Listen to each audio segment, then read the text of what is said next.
Good morning students, welcome you all in this class Unlocking Words. Dear students, so far we read how Rajkumar Shukla insisted Gandhiji and compelled him to visit Champaran.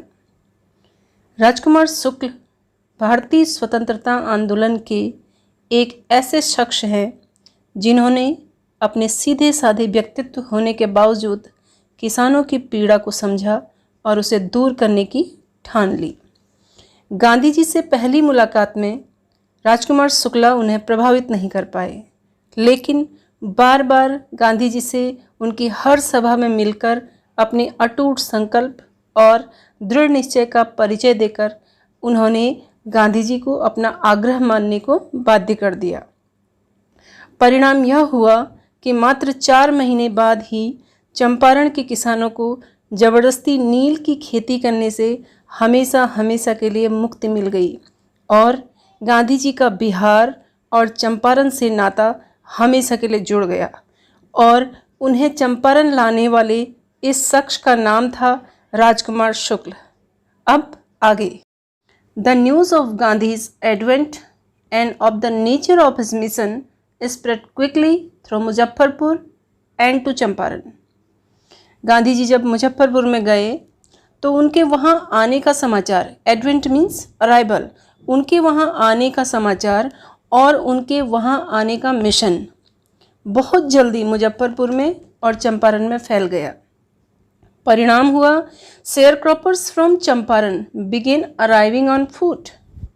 Champaran से जितने भी share croppers थे वो पैदल चल पड़े and bye convince कुछ लोग गाड़ियों से आए टू सी देयर चैम्पियन, अपने चैम्पियन को देखने। वो ये देखने आए कि हमारे हक की लड़ाई लड़ने के लिए आखिर आज कौन आया है, तो अपने चैम्पियन से मिलने कुछ लोग पैदल आए, कुछ लोग गाड़ियों में आए।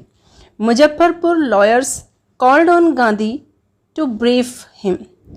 मुजफ्फरपुर के जितने भी लॉयर्स थे गांधी जी के सामने उन्होंने अपनी अपनी ब्रीफिंग की, अपने अपने बारे में अपनी अपनी बातों को समझाया। They frequently represented peasant groups in court. और ये जो लॉयर्स थे ये अक्सर पीजेंट्स के ग्रुप को कोर्ट में रिप्रेजेंट करते थे, कोर्ट में पीजेंट्स की समस्याओं को ले जाया करते थे। They told him about their cases, और इन लॉयर्स ने गांधी जी को उन केसेस के बारे में बताया and reported the size of their fee, और बताया कि उनकी फ़ीस कितनी है, वो लोग कितनी फ़ीस लेते हैं, इसके बारे में सारी रिपोर्टिंग, सारी ब्रीफिंग उन्होंने गांधी जी को की। Gandhi chided the lawyers for collecting big fee from the sharecroppers. जब लॉयर्स ने बताया कि हम लोग इन किसानों को रिप्रेजेंट करते हैं, किसानों की प्रॉब्लम्स को कोर्ट में प्रेजेंट करते हैं, तो गांधी जी को उन्होंने बताया इसके लिए हम इनसे फ़ीस भी लेते हैं। जब उन्होंने फ़ीस की रकम बताई कि हम इतनी फ़ीस लेते हैं इनके केसेस का, Gandhi ji chided the lawyers. Chided means scolded. Gandhi ji ने लॉयर्स को बहुत फटकार लगाई for collecting big fee from the sharecroppers. ये बेचारे गरीब किसानों से, जो शेयर क्रॉपर्स थे, इनसे इतनी बड़ी फीस, इतनी बड़ी रकम लेने के लिए उन्होंने उनकी फटकार लगाई। ही सेड, गांधी जी ने बोला, I have come to the conclusion. आप सबकी बातें सुनने के बाद मैं इस कंक्लूजन पर, इस निष्कर्ष पे पहुंचा हूँ that we should stop going to law courts, कि हमको लॉ कोर्ट्स में जाना बंद करना चाहिए। Taking such cases to the courts does little good. इन केसेस को, अपनी अपनी परेशानियों को, इन केसेस को कोर्ट्स में ले जाके हम बहुत ज़्यादा भला नहीं कर सकते, किसानों का बहुत ज़्यादा हित नहीं कर सकते। Where the peasants are so crushed and fear stricken. जहाँ पर जो पीजेंट्स हैं, किसान हैं, वो बहुत दमित हैं, क्रश्ड हैं, एंड फियर स्ट्राइकन, और उनको बहुत डर है, उनके मन में भय है। Law courts are useless. ऐसी जगहों में लॉ कोर्ट्स यूजलेस हैं, अनुपयोगी हैं, इनका कोई काम नहीं है। Most of the arable land in the Champaran district was divided into large estates owned by Englishmen. Arable land means suitable land for growing crops. Champaran district की जितनी भी suitable land थी, जितनी भी कृषि योग्य उपयुक्त ज़मीन थी, was divided into large estates owned by Englishmen. वह कृषि उपयुक्त भूमि बड़े बड़े स्टेट्स में डिवाइड थी और इन अरेबल लैंड पर, इस स्टेट्स पर अंग्रेज़ों का कब्जा था। And worked by Indian tenants, और इस पर इंडियन टीनेंट्स काम करते थे। Tenants means persons occupying rented land, ऐसे किसान जो ज़मीन को रेंट पे लेते हैं, किराए पे लेते हैं और उस पर अपनी कृषि करते हैं। तो ऐसे इंडियन टीनेंट्स इन अंग्रेज़ों के खेतों में काम कर रहे थे। The chief commercial crop was Indigo, वहाँ की चीफ कमर्शियल क्रॉप इंडिगो हुआ करती थी। इंडिगो मीन्स नील, नील की खेती करवाते थे वो लोग। नील आपने देखा होगा मार्केट में बिकता है, तो वहाँ की जो मुख्य व्यापारिक फसल थी वो नील थी, नील की खेती थी। इंडिगो के नाम पर ही इस लेसन का नाम इंडिगो पड़ा है। The landlords compelled all tenants, जितने भी जमींदार थे, जो लैंडलॉर्ड्स थे, वो सारे टीनेंट्स को विवश कर देते थे, मजबूर कर देते थे टू प्लांट 3/20 और 15% ऑफ देयर होल्डिंग्स, कि वो अपनी होल्डिंग्स का, अपनी ज़मीन का 15% या फिर 3/20 ज़मीन पर इंडिगो उगाए। And surrender the entire indigo harvest as rent, और फिर सारा इंडिगो जितना उन्होंने उगाया है उसको रेंट, किराए के रूप में उनको सौंप दे। This was done by long term contract, ये सारा काम एक लॉन्ग टर्म कॉन्ट्रैक्ट के आधार पे हुआ था। बहुत बड़ा एक कॉन्ट्रैक्ट था, इस कॉन्ट्रैक्ट पे ये सारा काम होता था। इंडिगो ज़बरदस्ती उगवाया जाता था और पूरा का पूरा इंडिगो अंग्रेज़ लोग ले लेते थे किराए के रूप में और फिर उससे बिजनेस करते थे। Presently the landlords learned that Germany had developed synthetic Indigo. इसी बीच एक बड़ी नई बात हुई। ये जो लैंडलॉर्ड्स थे, जो जमींदार थे, इनको ये पता चल गया कहीं से कि जर्मनी ने सिंथेटिक इंडिगो बनाना शुरू कर दिया है। जर्मनी में सिंथेटिक इंडिगो बनाया जा रहा है। तो अब उनको किसानों के इंडिगो की ज़रूरत नहीं थी, तो उन्होंने क्या किया, they thereupon obtained agreements from the sharecroppers to pay them compensation for being released from the 15% arrangement. अब ये अंग्रेज़ लोग थे तो बहुत चालाक, इन्होंने दे देयर अपॉन, इन्होंने इस पर, किस पर, जब उनको ये पता चला कि Germany had developed synthetic Indigo, इस बात पर उन्होंने क्या किया, they thereupon obtained agreements, उन्होंने एक एग्रीमेंट लिया फ्रॉम द शेयर क्रॉपर से, एक एग्रीमेंट साइन करवाया टू पे देम कंपनसेशन, कि वो उनको कंपनसेशन दे दें, उनको एक मुआवजे की राशि दे दें। क्यों दे दें compensation? For being released from the 15% arrangement, कि उन किसानों को 15% पे जो इंडिगो उगाए जाने का जो अरेंजमेंट था, इंडिगो उगाए जाने का जो एक कॉन्ट्रैक्ट था, उससे मुक्त करने के लिए ब्रिटिशर्स ने बोला, लैंडलॉर्ड्स ने बोला कि हम आपको 15% अरेंजमेंट से फ्री कर देते हैं, इसके बदले आप हमको इसका हर्जाना दीजिए, कंपनसेशन दीजिए, कुछ पैसे के रूप में वो उसको लेना चाह रहे थे। The sharecropping arrangement was irksome to the peasants. ये जो शेयर क्रॉपिंग अरेंजमेंट की जो व्यवस्था थी, ये पीजेंट्स के लिए बड़ी इर्कसम थी, बहुत इरिटेटिंग थी, बहुत ट्रबलसम थी, बहुत परेशान कर देती थी ये व्यवस्था। इससे किसान बहुत परेशान हो जाते थे। एंड मैनी साइंड विलिंगली, तो कई किसानों ने अपने मन से ही साइन कर दिया। वो बहुत खुश हो गए कि ऐसा एग्रीमेंट आया है, ऐसा अरेंजमेंट आया, तो जल्दी जल्दी उन्होंने साइन कर दिया बिना कुछ सोचे समझे। दोज हु रेसिस्टेड, और जिन किसानों ने इसका विरोध किया, इंगेज्ड लॉयर्स, उनको वकील करने पड़े।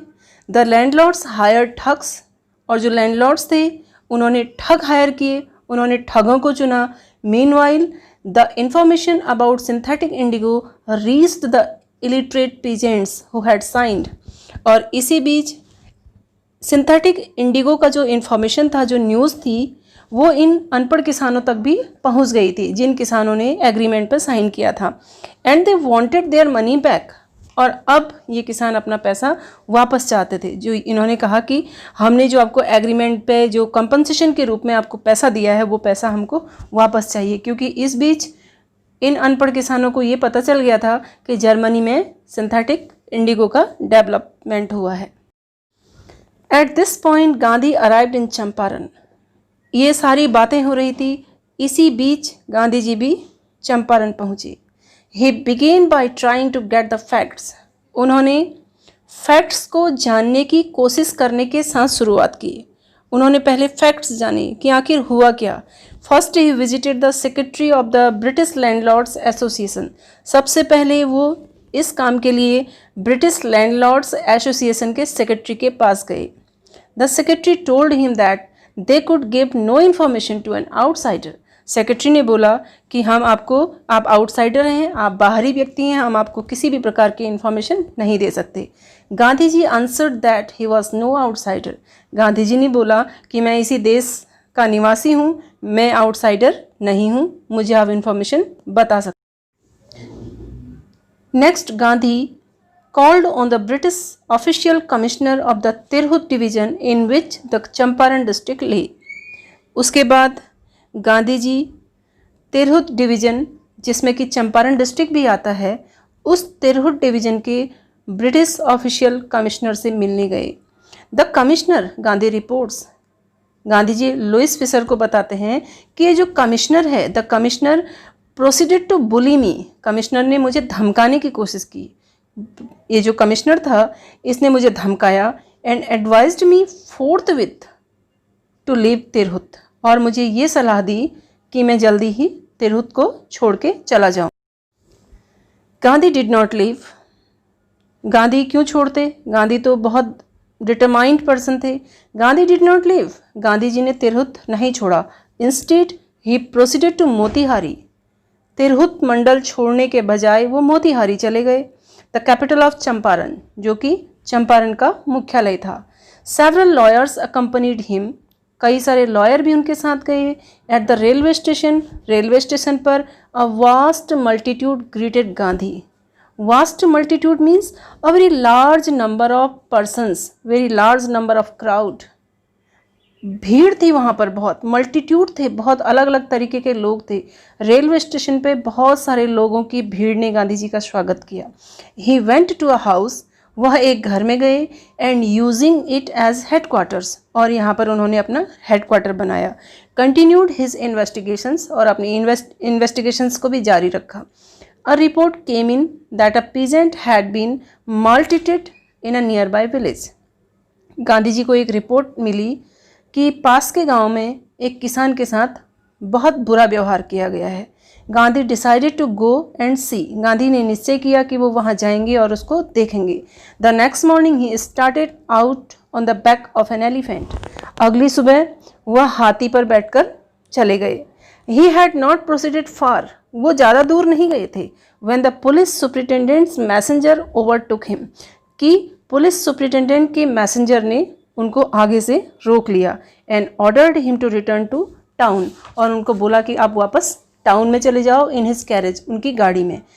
उसने जो मैसेंजर आया था उसने उनको आगे जाने नहीं दिया और बोला कि तुम मेरे साथ मेरी गाड़ी में वापस चलो। गांधी कंप्लाइड, गांधी ने आज्ञा का पालन किया। The messenger drove Gandhi home where he served him with an official notice to quit Champaran immediately.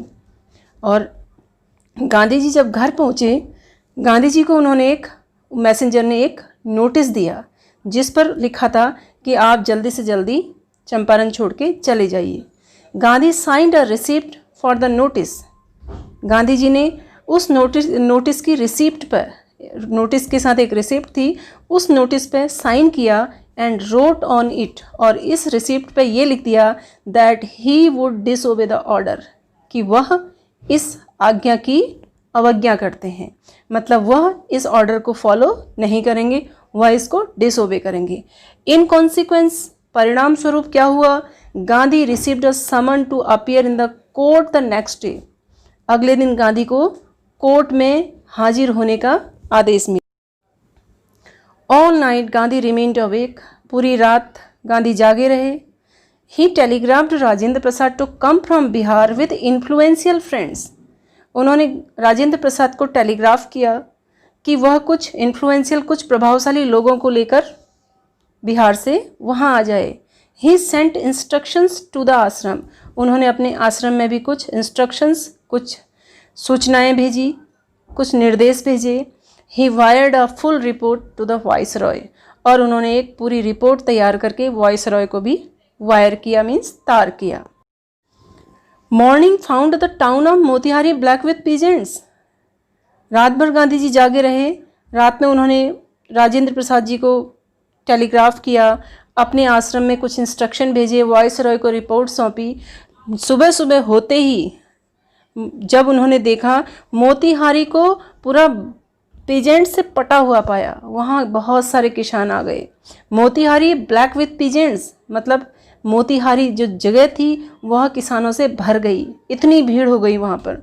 They did not know Gandhi's record in South Africa. Gandhi ji तो साउथ अफ्रीका से लौटे थे, ये किसान नहीं जानते थे कि गांधी जी का साउथ अफ्रीका में क्या रिकॉर्ड था, कैसे थे वो। दे हैड मेयरली हर्ड, उन्होंने केवल ये सुना था that a Mahatma who wanted to help them, कि एक महात्मा है जो उनकी मदद करना चाहता है, and was in trouble with the authorities, और उसने अधिकारियों से झगड़ा करके अपने को परेशानी में डाल दिया है। किसान केवल इतना जानते थे। Their spontaneous demonstration, spontaneous means voluntary, उन्होंने अपने आप से जो डिमॉन्स्ट्रेशन किया, एक सहज प्रदर्शन हुआ। इन थाउजेंड्स, हजारों लोगों की भीड़ इकट्ठा हो गई around the court house. Court house के चारों ओर was the beginning of their liberation from the fear of the British. और ये जो कोर्ट हाउस के चारों ओर जो स्पॉन्टेनियस डिमॉन्स्ट्रेशन था, यह ब्रिटिश से भय की मुक्ति का आगाज़ था। ब्रिटिशर्स से भय उनको पहले से होता था, और ब्रिटिशर्स से भय की मुक्ति का आगाज़ आज यहाँ पर स्पॉन्टेनियस डिमॉन्स्ट्रेशन के रूप में हुआ था। The officials felt powerless without Gandhi's cooperation. इतनी सारी भीड़ को देख के जितने अधिकारी थे वो पावरलेस महसूस करने लगे, अपने को शक्तिहीन समझने लगे, और उनको लगा कि अगर गांधी जी कॉपरेट नहीं करेंगे, गांधी जी सहयोग नहीं देंगे, तो उनकी वहाँ पर एक भी बात नहीं मानी जाएगी। He helped them regulate the crowd, इसीलिए गांधी जी ने क्या किया, भीड़ को रेगुलेट करने में, भीड़ को कंट्रोल करने में उनकी मदद की। He was polite and friendly, Gandhi ji ऐसा करने में बहुत विनम्र थे, बहुत मित्रवत थे। He was giving them concrete proof, और गांधी जी ऐसा करके इन विदेशियों को, इन अंग्रेजों को एक कॉन्क्रीट प्रूफ देना चाहते थे, एक ऐसा साक्ष्य देना चाहते थे दैट देयर माइट हिथर्टो ड्रीडेड एंड अनक्वेश्चन्ड, उनकी ताकत को अब तक ड्रीडेड माना जाता था, बहुत डराने वाला माना जाता था, और अनक्वेश्चन्ड, अनचैलेंज्ड माना जाता था। ऐसा लगता था ब्रिटिशर्स को कोई चैलेंज नहीं कर सकता था। Could be challenged by Indians, उनकी इस प्रकार की ताकत को भारतीयों के द्वारा चैलेंज किया जा सकता था, ऐसा संदेश गांधी जी ने उस दिन दिया। द गवर्नमेंट वॉज बैफल्ड, ये सब देखकर गवर्नमेंट बहुत कंफ्यूज हो गई। बैफल्ड मीन्स पजल्ड, गवर्नमेंट बहुत पजल हो गई, बहुत कंफ्यूज्ड हो गई। द प्रोसिक्यूटर्स रिक्वेस्टेड द जज, कोर्ट में जो प्रोसिक्यूटर्स थे उन्होंने जज से रिक्वेस्ट किया टू पोस्टपोन द ट्रायल, कि गांधी जी पर जो मुकदमा लगा है उसको अभी पोस्टपोन कर दीजिए। अपेरेंटली ये स्पष्ट था the authorities wish to consult their superiors, कि जितने भी अथॉरिटीज़ हैं उन्होंने अपने अपने सुपीरियर से कंसल्ट तो इस बारे में ज़रूर किया होगा। Gandhi protested against the delay, जब प्रोसिक्यूटर्स ने बोला कि गांधी पर लगे हुए आरोप के लिए जो ट्रायल हो रहा है उसको पोस्टपोन कर दीजिए, गांधी जी ने इसका विरोध किया। Gandhi protested against the delay, Gandhi ने इस देरी के लिए विरोध किया। और he read a statement pleading guilty, उन्होंने एक ऐसा स्टेटमेंट पढ़ा जिसमें उन्होंने प्लीडिंग गिल्टी बताया। Pleading guilty making an emotional appeal for being guilty, अपराधी होने की भावुकतापूर्ण अपील करी। उन्होंने बोला मैं अपराधी हूँ, मुझे दंड दीजिए। He was involved, he told the court, उन्होंने कोर्ट को बताया कि वो इन्वॉल्व थे। किसमें इन्वॉल्व थे? He was involved in a conflict of duties. Conflict of duties, a serious disagreement of duties, कर्तव्यों के संघर्ष में वो इन्वॉल्व थे, ऐसा उन्होंने बोला। ऑन द वन हैंड, एक ओर से not to set a bad example as a law breaker, वह कानून को तोड़ने का बुरा उदाहरण प्रस्तुत नहीं करना चाहते थे। एक तरफ तो उनकी स्थिति थी कि वो कानून के सामने लॉ ब्रेकर नहीं बनना चाहते थे, सोसाइटी में लॉ ब्रेकर के रूप में नहीं जाना चाहते थे। ऑन द अदर हैंड, दूसरी ओर, to render the humanitarian and national service, दूसरी ओर मानवतापूर्ण और राष्ट्रीय सेवा भी प्रदान करना चाहते थे। For which he had come, जिसके लिए वो आज यहाँ आए थे। He disregarded the order to leave, Gandhi ji ने कोर्ट को बताया कि उन्होंने चंपारण छोड़ने का जो गवर्नमेंट का आदेश था उसका डिसरिगार्ड किया। Not for want of respect for law authority, for want of is a phrase which means की कमी से या के अभाव से। तो उन्होंने बोला मैंने आपका ऑर्डर नहीं माना, उसके पीछे ये नहीं था कि लॉफुल अथॉरिटी के सम्मान की कमी थी मेरे मन में। मैं लॉफुल और कानून का असम्मान नहीं करता हूँ, कानून के सम्मान का अभाव मेरे में नहीं था, इसलिए नहीं किया डिसरिगार्ड, बल्कि इसलिए किया but in obedience to the higher law of our being, बल्कि इसलिए किया मानव समाज की जो उच्च गरिमा को बनाए रखने की, जो मेरी अंतरात्मा की आवाज़ थी, द वॉइस ऑफ कॉन्साइंस, जो मेरे अंतरात्मा की आवाज़ थी, उस आवाज़ की गरिमा को बनाए रखने के लिए मैंने चंपारण छोड़ने के आपके आदेश को डिसरिगार्ड किया। He asked the penalty due, उसके लिए बोला कि आप अपनी जो ड्यू पेनल्टी है, जितनी निर्धारित सज़ा है, वो मुझे दीजिए क्योंकि मैंने कानून तोड़ा है। The magistrate announced that he would pronounce sentence after a 2 hour recess. Magistrate ने बोला कि 2 घंटे की रेसेस के बाद, 2 घंटे की अंतराल के बाद वो गांधी जी को सज़ा सुनाएंगे। And asked Gandhi to furnish bail for those 120 minutes, Gandhi ji से कहा कि आप इन 120 मिनट्स के लिए अपनी जमानत ले लीजिए। गांधी रिफ्यूज्ड, गांधी ने इस बात पर भी इनकार किया, बोले नहीं मुझे कोई बेल नहीं चाहिए, मुझे आप पेनल्टी दीजिए। द जज रिलीज्ड हिम विदाउट बेल, तो गांधी जी का जो पावर था वो इतना ज़बरदस्त था कि जज ने बिना बेल के ही उनको रिलीज कर दिया। व्हेन द कोर्ट रिकन्वेंटेड, जब 2 घंटे के बाद कोर्ट फिर से लगा, द जज said he would not deliver the judgment for several days, कि वो कुछ दिनों के लिए अपना जजमेंट नहीं सुना पाएंगे। Meanwhile he allowed Gandhi to remain at liberty, उन्होंने कहा इस बीच गांधी जी लिबर्टी में, स्वतंत्रता में, अपनी आज़ादी में रह सकते हैं। So my dear students, this is all for this part. Hope you are enjoying the lesson. See the next part for the rest of the text of this lesson. Till then, take care. Have a good day.